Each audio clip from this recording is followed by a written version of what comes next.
Hi, I'm Gene Benson, and I would like to welcome you to our Pilot Talk series sponsored by Avemco Insurance.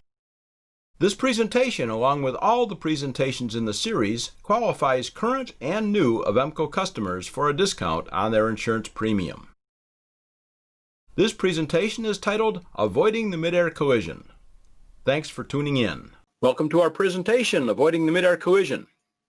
This is a topic that could be at least a whole day event, but we only have about an hour, so when you think, well, he should have said that, you're probably right, but I'll try to hit the high spots and hopefully encourage folks to do more research on the subject.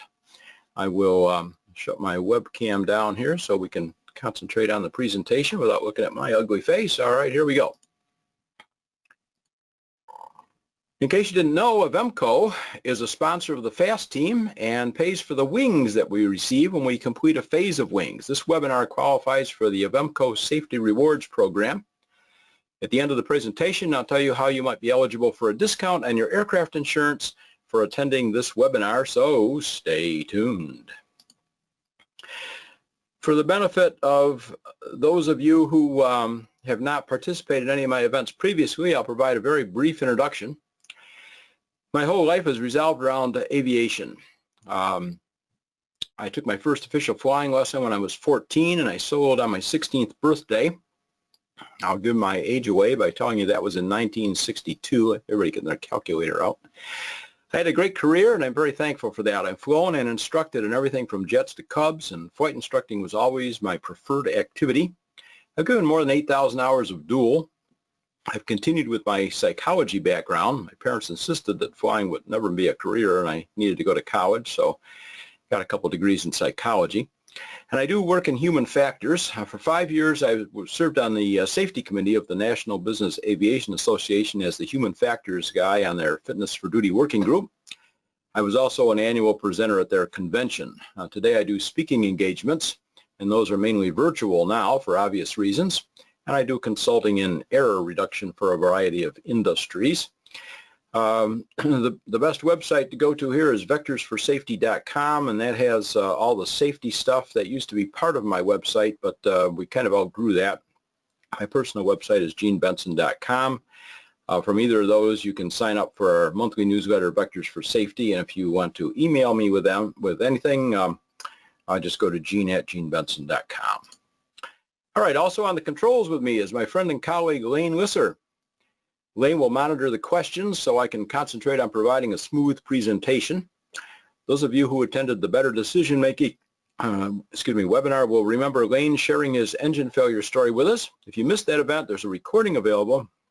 That's on my YouTube channel.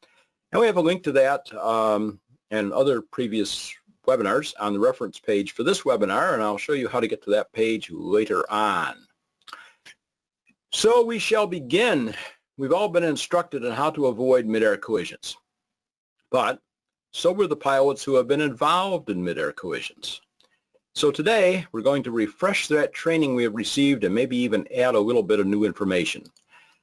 Our objectives here are to increase our awareness of the risk of having a midair collision and to review some mitigation strategies to help us prevent a midair collision. Pretty simple, right? According to the FAA, most midair collision accidents and reported near midair collision incidents occur in good VFR weather, and they occur during the hours of daylight.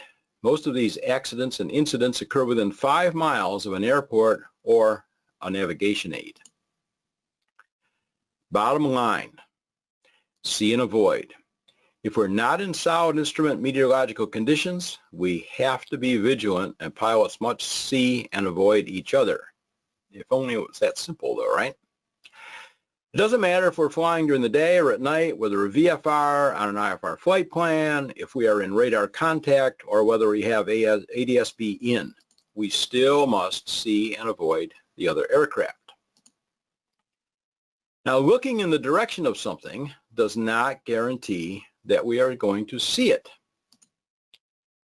Without doing a whole presentation on how our eyes work, here's a few facts that pertain to seeing traffic. Let's start with refocusing our eyes. The probability of spotting a potential collision threat increases with the time spent looking outside. Makes sense. but certain techniques may be used to increase the effectiveness of the scan time. The human eyes tend to focus somewhere. Even in a featureless sky, they focus somewhere. Now, if there's nothing specific to focus on, our eyes revert to a relaxed intermediate focal distance of 10 to 30 feet. This means that we are looking without actually seeing anything if it's not within that focal length. And that can be dangerous, of course. In order to be most effective, we should shift glances and refocus at intervals. Most pilots do this in the process of scanning the instrument panel, but it's also important to focus outside to set up the visual system for effective target acquisition. Now, we should also realize that our eyes may require several seconds to refocus when switching views between items in the cockpit and distant objects. Proper scanning requires the constant sharing of attention with other piloting tasks, and it's easily degraded by psychophysiological conditions such as fatigue, boredom, illness, anxiety, preoccupation, a number of other things.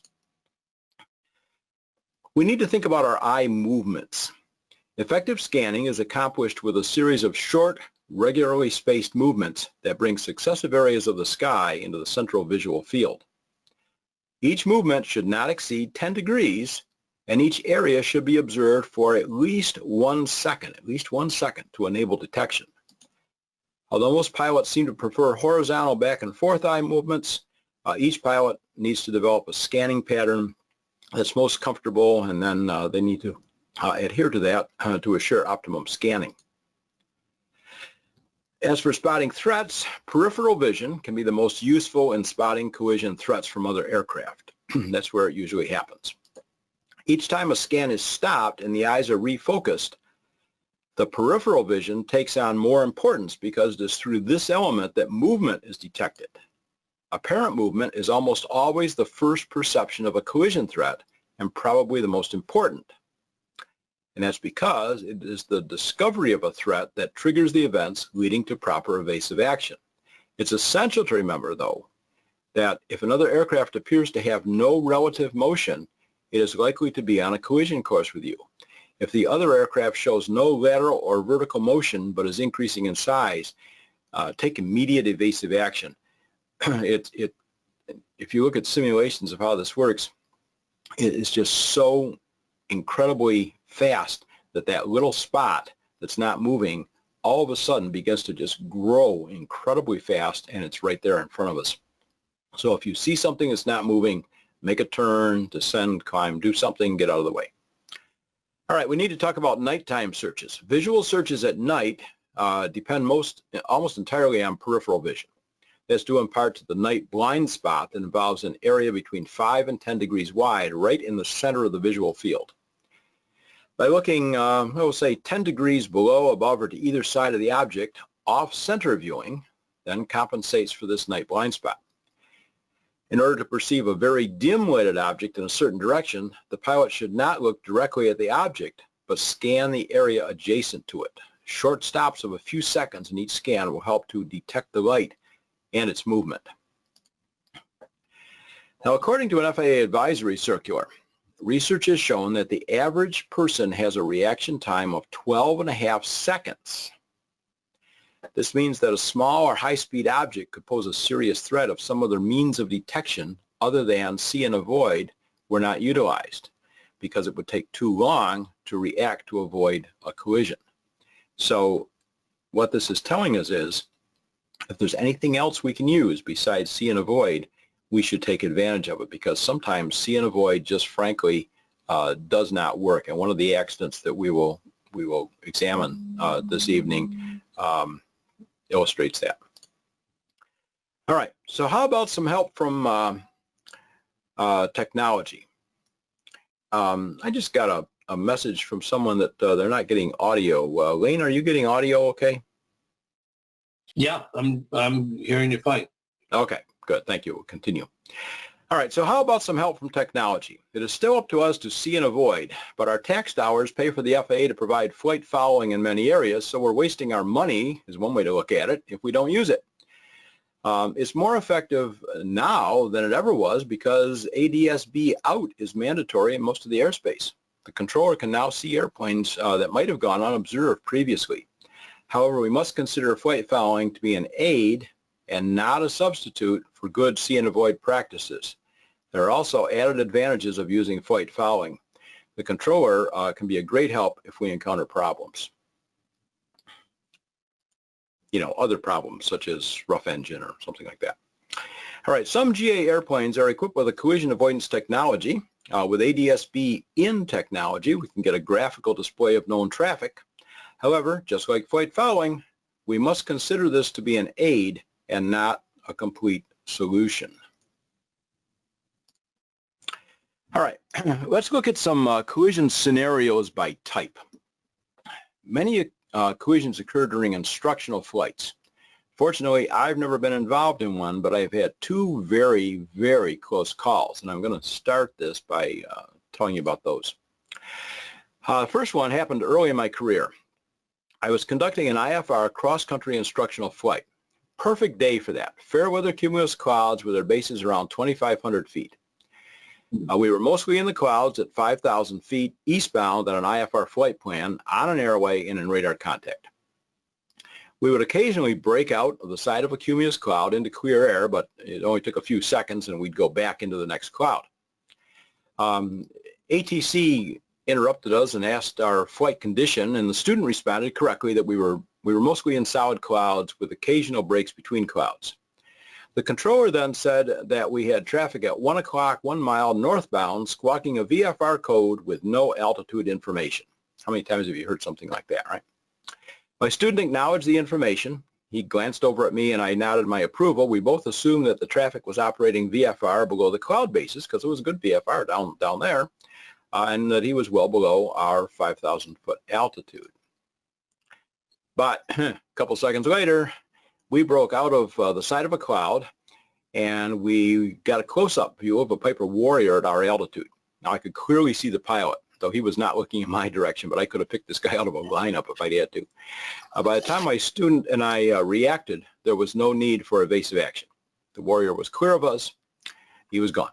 I don't think the pilot ever realized we were there. I reported the near-miss to ATC, but all the controller could do was to advise any other IFR traffic that there was a report of a VFR aircraft at 5,000 feet and not in radio contact. The Warrior pilot was clearly not maintaining the minimum distance from the clouds as required by the regs, and we were at an IFR altitude, or he was rather at an IFR altitude. He was crossing an airway while dodging clouds, and I would tend to describe that by some term that's probably not politically correct, so we won't. We'll leave it at that. The only mitigation strategy I have to offer is to never assume that unknown traffic is not a factor. You can always request a vector around the traffic, and it's probably better to go a few miles out of the way around somebody that's actually a couple thousand feet below you than to, have a near miss. We were, a couple seconds away from going right into the side of this Warrior. All right, the second one was later in my career.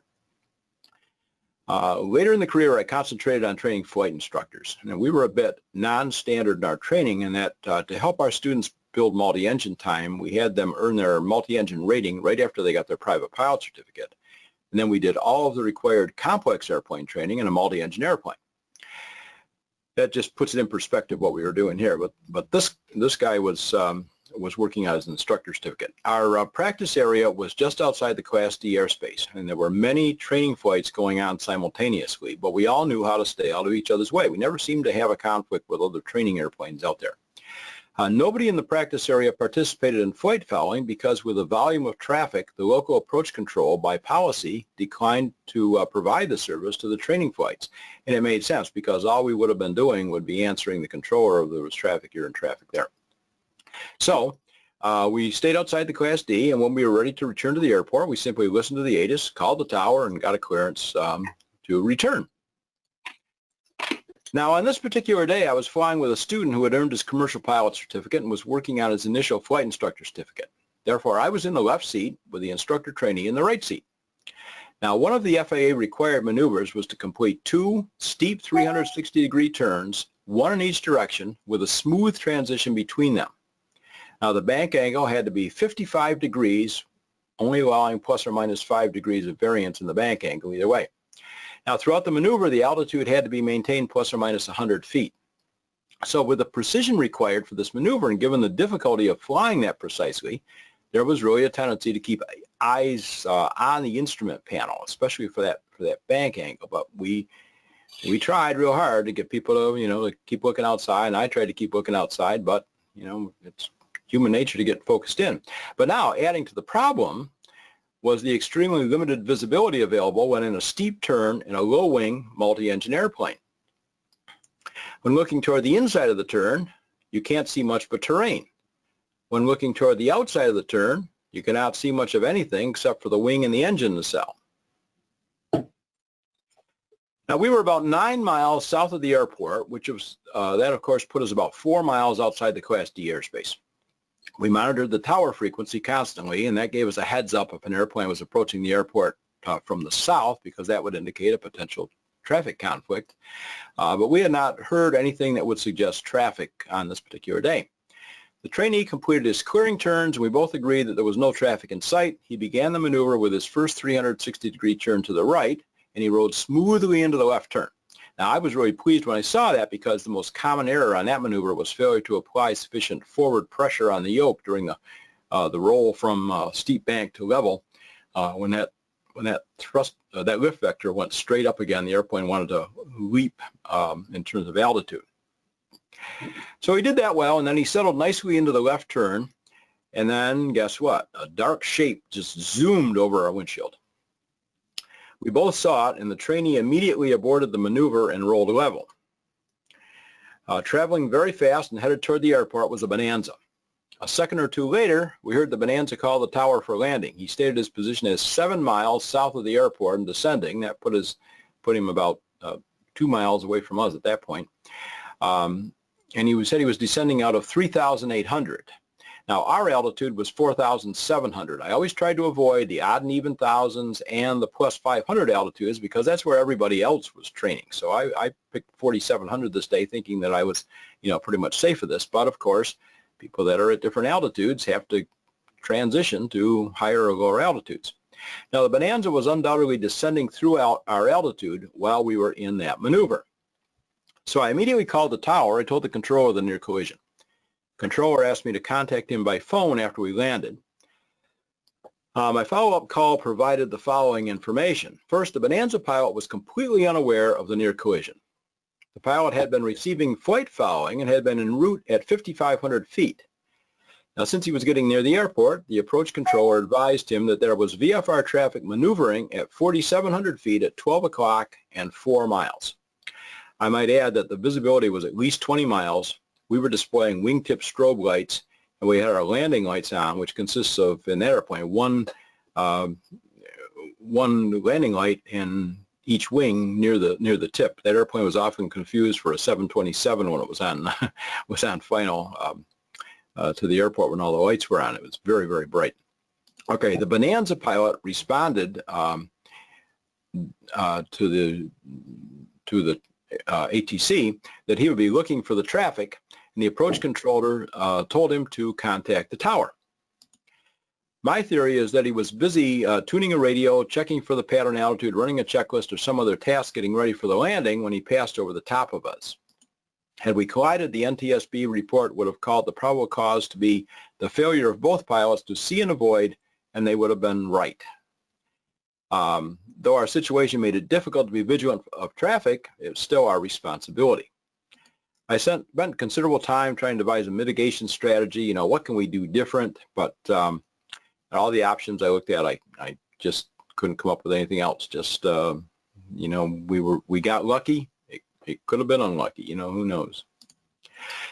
All right, here's an example of an instructional accident in which the crews involved were not as lucky as I was. July 2018, just outside Miami, Florida, Cessna 172 and a Piper Seneca collided in flight, killing both occupants of each airplane. 172 was crewed by a flight instructor and a student pilot receiving instruction. They were both 22 years old. The Piper Seneca was crewed by a designated pilot examiner and a commercial pilot candidate on a flight test.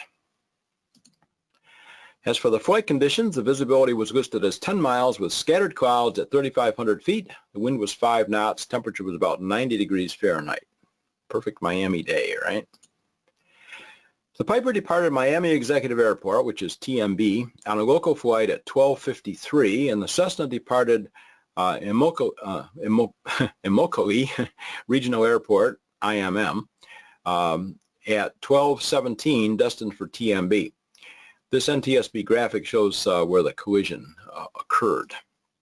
According to the NTSB accident report, the Seneca was en route to a nearby training area at an altitude of about 1,500 feet MSL and was no longer communicating with the tower controller as the airplane was outside the Class D airspace. The Cessna was returning to TMB at an altitude of about 1,500 feet and had contacted the TMB tower controller just before the collision. The controller acknowledged the transmission and issued a traffic advisory, but no further communications were received from the Cessna. Review of radar data revealed the two targets converged nearly straight on. At the time of the collision, the Piper was flying northwest and the Cessna was flying southeast. And as I look at this similarity to my near miss during the turn, where there was a situation of contacting the tower and weren't quite established on everything yet. All right, this is perhaps how quickly the situation unfolded. An excerpt from the NTSB accident report states, quote, an aircraft performance and cockpit visibility study revealed that both airplanes would have remained relatively small, slow-moving objects in each other's windows until about 12 seconds before the collision and subsequently grown in size suddenly. However, it is likely that none of the pilots saw the other airplane, given that radar data does not indicate that either airplane performed evasive maneuvers to avoid the collision. Now, they mentioned 12 seconds is there. And there. Is that significant? Remember this slide from earlier? The collision occurred within the time window identified as what we need to identify and react. It says we need, who knows how exactly accurate this is, but it says we need 12 and a half seconds on the average, and the NTSB said that they had about 12 seconds to react. So it tells us that we really need to be looking around, and even looking isn't always, the solution to the problem. All right, the NTSB probable cause finding states the failure of both pilots in both airplanes to see and avoid the other airplane as they converged nearly head-on at the same altitude. What else can you say? That pretty much sums it up. Okay. A surprisingly high number of midair collisions occurred during formation flying by general aviation pilots. And I have to say, as I researched for this webinar, frankly, I did not realize how much GA formation flying is going on. This was in July of 2018 near Edgewater, Florida.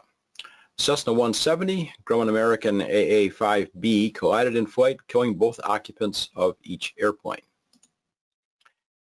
Cessna 170B and the Grumman American AA-5B were participating in a 5-airplane recreational formation flight when the two airplanes collided midair.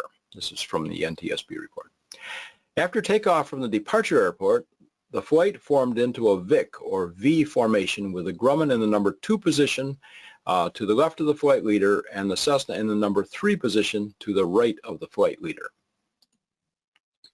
Due to the position of the sun, the flight leader decided to change the formation to a left echelon formation, which would position the airplanes diagonally to his left, with each airplane stacked slightly lower or stepped down, and behind and to the left of the airplane ahead. According to 2 other pilots in the formation, when the flight leader commanded the Cessna to the left, the Cessna started to move slowly to the left into position behind the Grumman.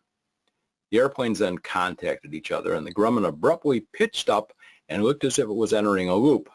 The Cessna moved upward before its tail began moving to the left and disappeared from view. This is an accident photo of the Grumman wreckage. And here we see the Cessna wreckage.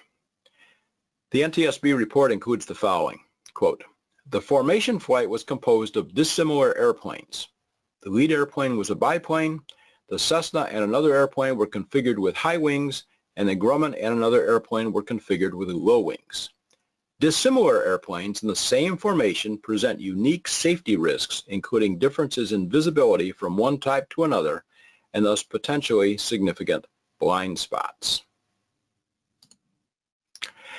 The NTSB probable cause states, the Cessna pilot's failure to maintain clearance from the Grumman during the transition to a different formation.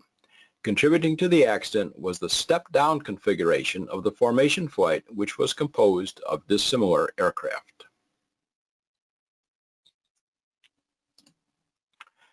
We should note that these were not low-time inexperienced pilots.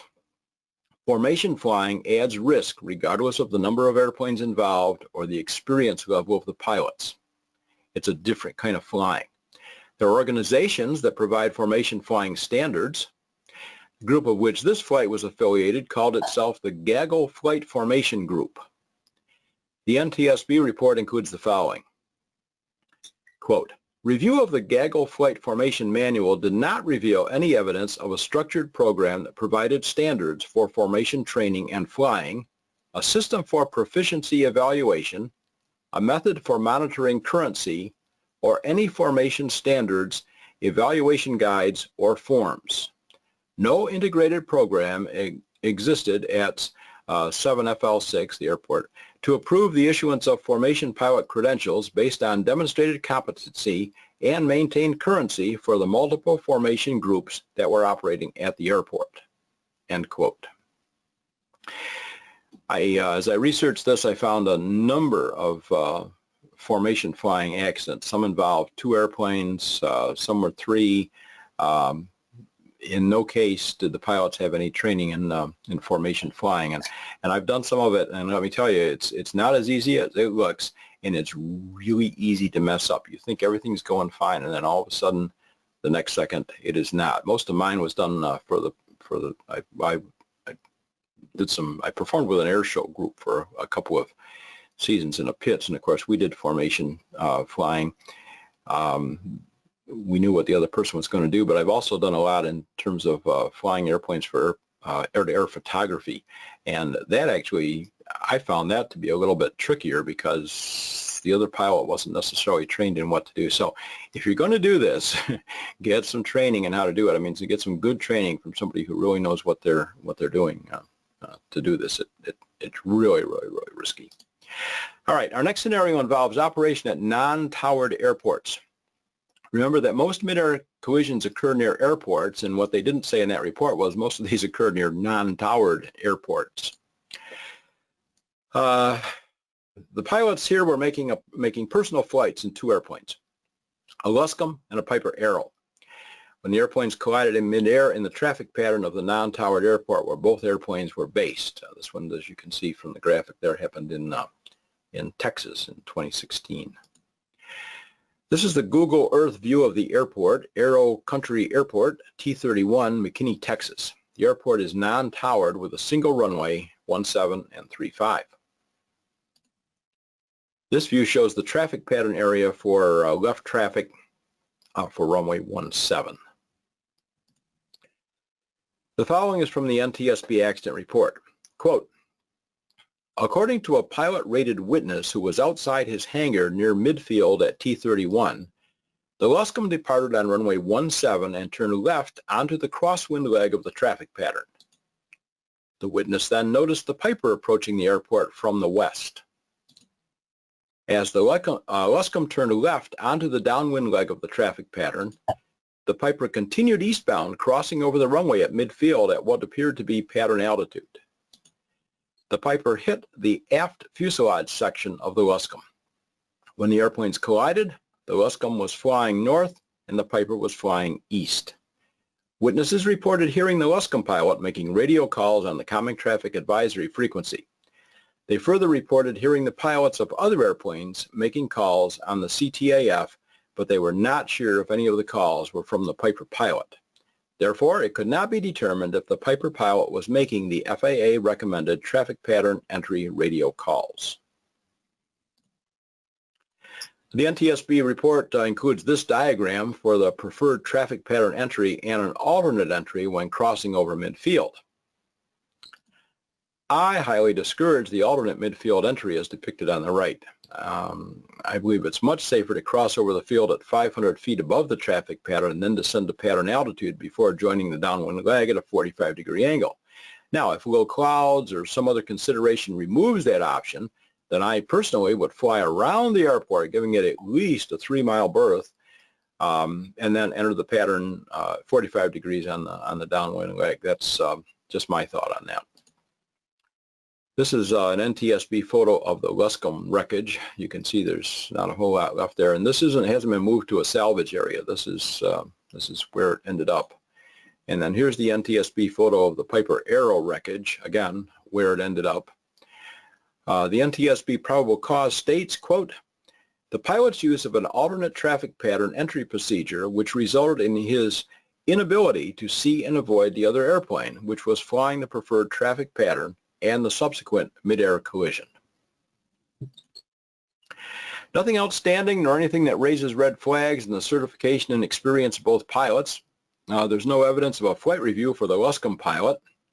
He was legal regarding his medical certification since the Luscombe met the criteria for a light sport airplane.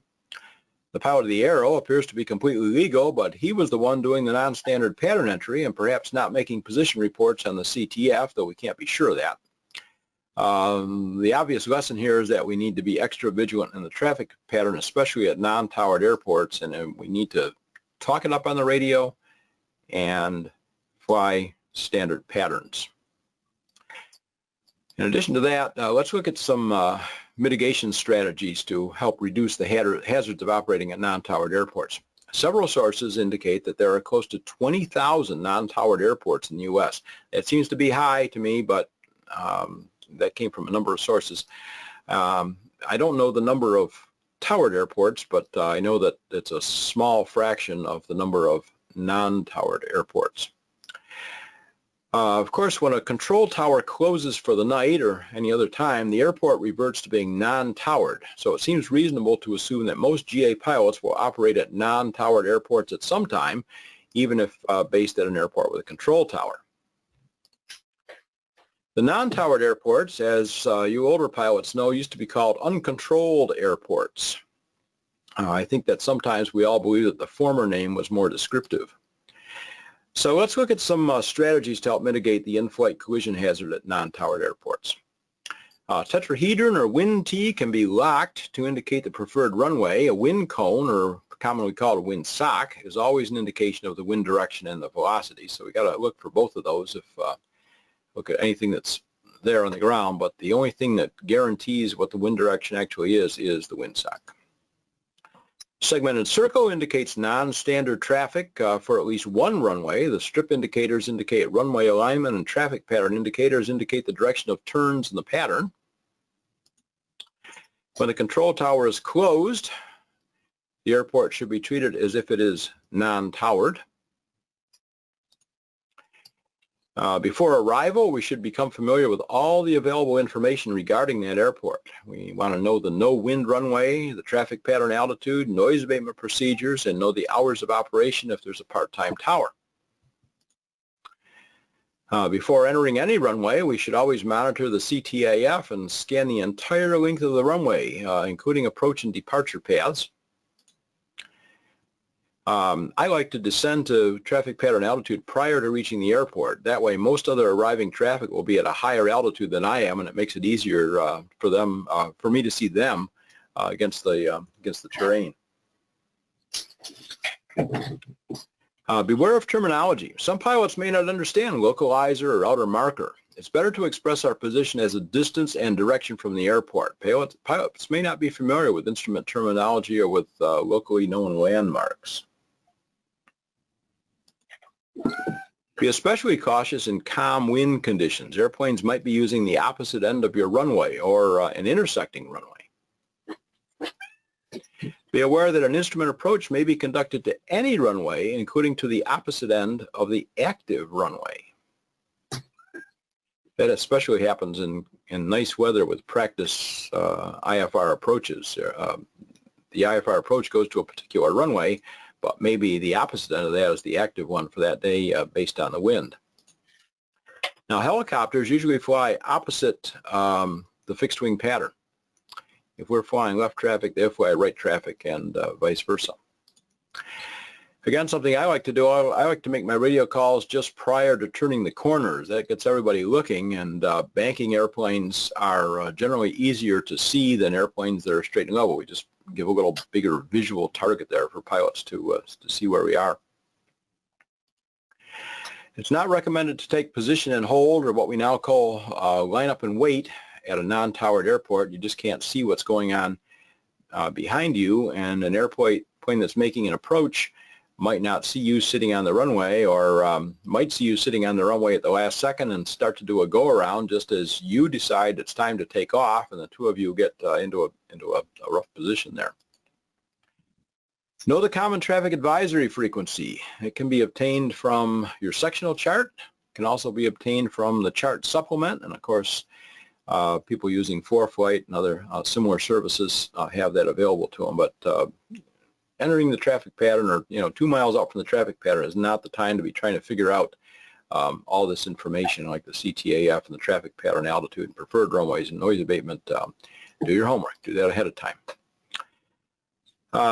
We listen on the radio, but some airplanes do not have radios, and some pilots do not use radios.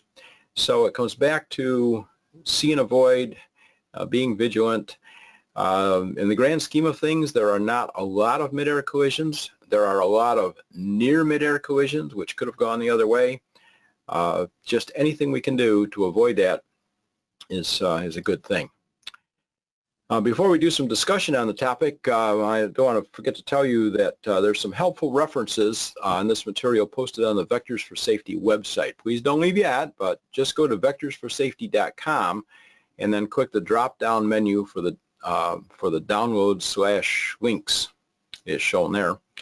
There are links for the appropriate FAA documents, several of them there, and to the NTSB accident reports for the accidents we discussed this evening, and there might be a couple other things that I'm not even sure. And also, I started this with the decision-making webinar, putting a reference page up. If you continue scrolling down from this, you'll find the references for that page, including a link to the recording for that webinar if you would like to see it. I told you earlier that I would tell you how to get to that one if you wanted to. So same thing, vectorsforsafety.com, download/links for the drop-down menu, and then scroll down the page and you'll find everything you need there.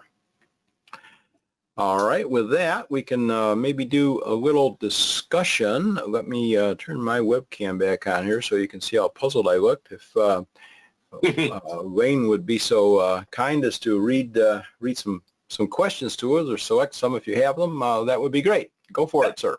You have one that wanted to know, when looking for general aviation, when looking for general aviation traffic, how far away can he expect to see traffic during the day? Oh, that's a good question, and of course there's no great solid answer for that. One, obviously, how's your eyesight, 2020? It does make a difference. What are the lighting conditions? Are you looking into the sun? If you're looking anywhere near into the sun, boy, that sure decreases the distance at which you can see the traffic, unless, of course, the traffic is large enough that it's highlighted against the sun. But generally looking into the sun is not a good thing because it depends on the size of the aircraft. Is the airplane in straight and level, or is it turning? Like we said before, any sort of a turn, putting a wing up increases the chances of being seen. Is the airplane above or below you? If the airplane is above you and you're looking at it, against the sky, it's much easier to see than if you're looking at it against the terrain, which makes it almost impossible to see if it's any distance away. A lot of factors involved there. We just got to keep looking and go from there. And one of the things that I didn't mention in there, it doesn't really relate to this question, but I should mention it. As much as we don't like to admit it, age is a big factor in this. The time that takes our eyes to adjust, to accommodate, change our focus, adjust for lighting changes, increases significantly as we get older. And it happens to everybody. You can't say, oh, some people are affected, some people aren't. No, it happens to everybody. So the older we get, really, the more danger we have, I suppose, of having a midair collision. It's just something to think about. Having another another person looking for traffic is a huge help sometimes too, even if it isn't a pilot. I know they'll tell you, oh, there's traffic right ahead, and then you watch the vapor trail going by, but not always. Not always. So I wish I could give you an answer and say, oh, it's 5 miles, it's 8 miles. It's not. It depends. Of course, if it's a polished aluminum airplane, you got the sun glinting off it, that helps too. Some colors are easier to see than others. No simple answer to it. Any other ones? Yes, sir. Yeah, so William Sabo wanted to know, and this goes back to an earlier accident. He said, is ATC using mode C or ADSB for aircraft identification, location, and altitude? ATC has said they aren't regularly reading ASB. My understanding is that it depends on which ATC facility you're talking about. Some of them, I believe, do regularly see the ADSB input on their screen now, and some do not. Ideally, it's a combination of both of them, but again, it's a tool, and we have to assume that they're not seeing everything, and we also have to assume if it's VFR, their primary responsibility is IFR traffic or traffic inside a Class C or Class B airspace, so they may have other things that they're trying to attend to, and their multitasking isn't necessarily any better than our multitasking. They might get focused on a task and sort of forget about us for a few moments, or not even forget about us, but just not get to us when other traffic point pops up there. So frankly, any trip that I take, if I possibly can, I fly in the clouds and file IFR. And really, I just, over the years, I've just had enough. I told you about 2 really close ones. I've had other ones that weren't quite as close, but were still a factor there. And being in the clouds is the actual safest place to be, I think. But it's not saying I don't fly VFR. VFR is great, nice to enjoy the scenery and all that kind of stuff. But the other thing is, the higher you go, the fewer airplanes there are. That's statistically proven fact. Every 1,000 feet you go up, there's some percentage of fewer airplanes there. So if you got a choice of going to 3,500 or 5,500, pick the 5,500. You got a choice of 5,500 or 7,500, pick the 7,500. There's less less airplanes there. I know you can't always do that based on clouds and aircraft performance and so on. But okay, what else we got there, sir? Sean Huff wanted to know, is there a standard distance or separation that is required in formation flying? I had initially answered his question saying, no, it's all on what you briefed before the flight, but I thought I should throw that out to you in case you have information I don't. No, you are absolutely correct on that. The regulation, I don't know the exact wording, but the regulation says formation flight is prohibited unless agreed upon prior to takeoff by both pilots in command or all pilots in command. So you set the rules on how far apart you're going to be and what you're going to do. And of course, there's a lot more to it than how far apart you're going to be. It's what do you do when you change position? We saw what happened in the accident there. I think clearly the Cessna cut too close behind the Grumman in the formation accident we talked about. And it sounds like the one picture there, the prop was the Cessna prop. It sounds like chewed up the horizontal stabilizer on the Grumman. And that's why the airplane pitched up. Remember, that horizontal stabilizer is providing downforce, so we remove it, and the airplane pitches up dramatically. Just didn't give it quite enough distance there, and it's tricky. Wayne, have you done formation flying? I have done a very little bit of formation flying with one other plane. I did some formation flying coming back from a contest with 3 other planes, and I've never been so exhausted in my life. And I did one formation flight coming up from the south with another guy in a small biplane. But it requires all your attention. You need to really brief ahead of time what you're going to do, what you're not going to do, who's going to be where, and have some idea of, if things need to change, how are you going to do that so that you don't get into each other? But yeah, exactly. And have a breakaway plan too. If something doesn't look good, you agree that the airplane on the left is going to brake hard left and the airplane on the right is going to brake hard right, or whatever works. But you decide on it ahead of time, and if something goes bad, you proclaim breakaway, and away you go. I know that's what the aerial refuelers do. Breakaway means everybody gets out of Dodge, and that's not a bad situation to be in. And then you have to also have a briefing for how you're going to reform if you're going to rejoin. Oh, yes. If you're going to reform, after you've cleaned your shorts, and reform up on that flight. Yeah, exactly. What else we got? David Miles would like to know, how are deaf pilots trained to communicate? He says, I know there are some out there flying. Wow, there's an excellent question. I do not know the answer to that, but I know that there are pilots who cannot hear or are severely hearing impaired. I know that goes on. I am not sure why, but I know that one of the things the FAA will do if requested during like a live safety seminar, they will provide an interpreter with sign language, because I did a presentation one time where there was an interpreter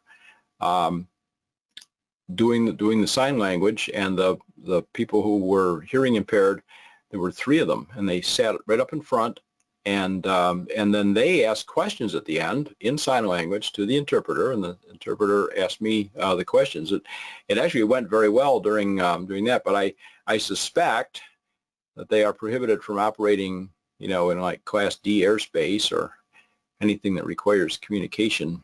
But it's a good question. I don't honestly know. And then, Gene, we have one comment from Carol Lawson. She said she was once flying and noticed a plane flying directly toward her, took evasive maneuver, and then turned back to see where the plane had gone, only to see that plane flying directly at her again. Oh. Clearly, he was playing a dangerous game. What would you do in that kind of a circumstance? Do I have rockets or guns? Oh, never mind. No, we don't. We're DA here.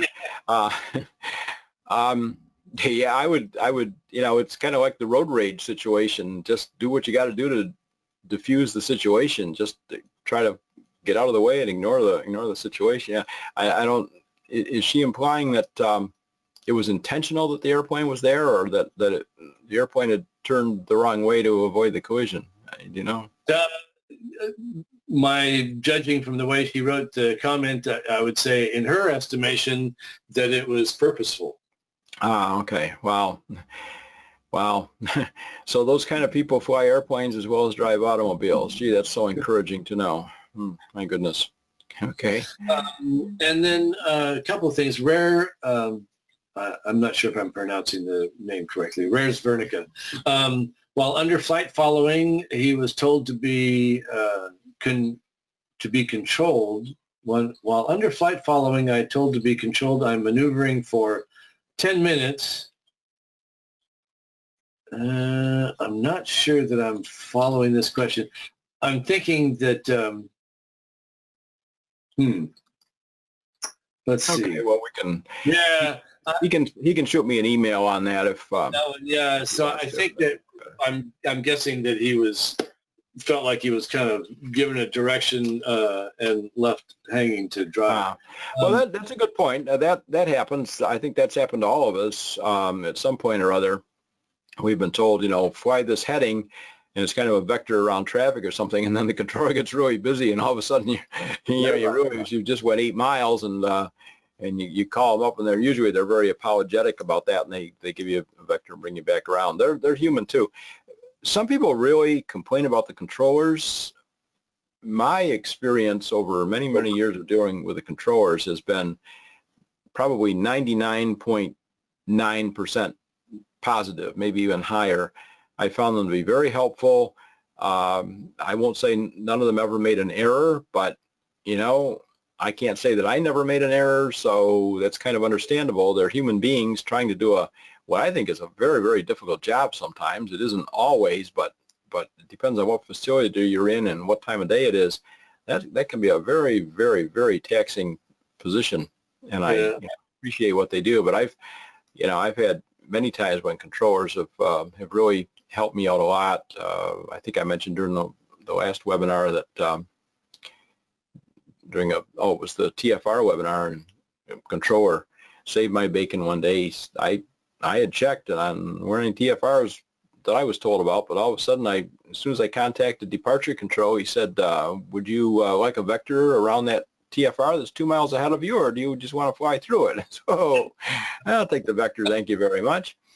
You know, they've really been good about that, and I only had one time where I had to make a quick return. It was when I got really severe icing on climb out, and I wanted to come back to the airport, and I just keyed the mic and said, you know, I need to come back. I got ice, can't maintain altitude, and man, anything I wanted. I was the only airplane in the sky as far as that controller. Of course, I think based on the traffic at that airport at that time, I think I was the only airplane in the sky, but I have a feeling that had I not been, he would have treated me the same anyway and just cleared me whatever I wanted, and kept reminding me that I was below minimum vectoring altitude, and I kept reminding him that I would do something about that if I could, but we made it. We got on the ground. Everything was okay. Yeah, I only had one time really where a controller really really gave me something that was unsafe to do, and you know, the magic word, unable. And they got to figure something. And then you do what you got to do as pilot in command. Tell them what you're doing, and let them sort it out. So yeah, I think there's nothing wrong if you feel like you've been forgotten. Just call them up. Yeah, you know, absolutely. Rattle the cage. Absolutely. Still on extended downwind, waiting for you to call my base or whatever, as the case may be. Also, we have a question from Mike Sweeney. Any info about which may be more real-time traffic display between ADS-B versus TIS-B, or are they the same? I have no idea on that. I have no idea. I don't know. I cannot address that. That would be probably an ATC question, or the vendors for that kind of equipment might have better answers to that. I'm sorry. Gary Meinster had a near midair at a towered airport in Laughlin. He said, I was right downwind. The other plane crossed right to left at my altitude, no more than 200 feet in front of me. No time to react. Tower was occupied at the time. Yeah. We are PIC, right? Yeah, we are PIC. It's our responsibility no matter what. But I know there have been accidents in the traffic pattern at towered airports where the NTSB faulted.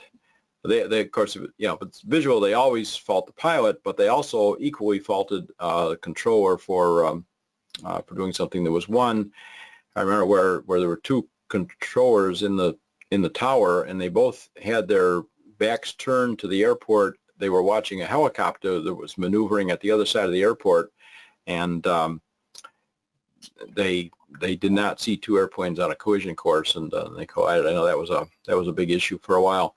No, they are not infallible. That is absolutely certain. I'm just saying, in my experience, things have gone well with them. I'll tell you just a really quick story here. We got just a couple of minutes here. When I was a student pilot, I was probably, when I started flying for I was probably 15 at the time, so it was all dual. And I had been the little airport where I learned to fly. Well, I started in a J3 Cub, and then the wind blew that over one night. So they got a PA-17 Vagabond. It's kind of like a Cub, same engine, side by side, shorter wings. And we were using that for an instructional airplane, but there was, no radio in that. And then they got, wow, the state-of-the-art Piper Tri-Pacer. Wow, I thought I'd really hit the big time when that Tri-Pacer showed up, because it had an electrical system. You didn't have to spin the prop to start it. Wow. And it had a radio. Wow. Well, of course, this little airport, they did have a Unicom there, but that was no big deal. But my instructor took me over the 12 or so miles to the local airport that did have a control tower to train me on it, and we'd rehearsed what to say and so on. And in my 15-year-old voice, this was the Oneida County Airport at Utica, New York, which is no longer there. But in my 15-year-old student pilot voice, I said, Utica Tower, this is Tri-Pacer 2626 Papa. Nothing. So I waited a little bit, and he said, call him again. And there was nobody else on the frequency. I said, Utica Tower, Tri-Pacer 2626 Papa, over. Nothing.